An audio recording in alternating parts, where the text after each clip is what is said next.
sladkий pirog. Buni bu safar boshqacha qilib, mana chetlarini bortikli qilib qilganmiz. Bortikini уже olib tashladim. Folgadan bortik yasab, shunaqa tayyor pirog bo'ldi. Hozir endi в разрезе ko'rsataman. Shunaqa mazali yarim tayyor mahsulotlarni olganinglarda sladkий pirog ham olsanglar, choyga juda ham самое то. Так, mana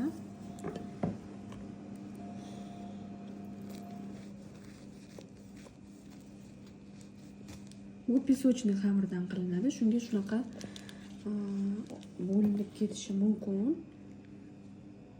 Juda ham mazali chiqqan.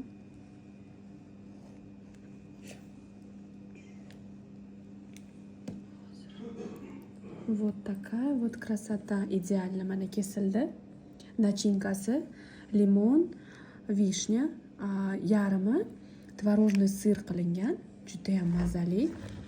Mana ko'rinayotgan bo'lsa, polovinasi shunaqa, polovinasi boshqacha.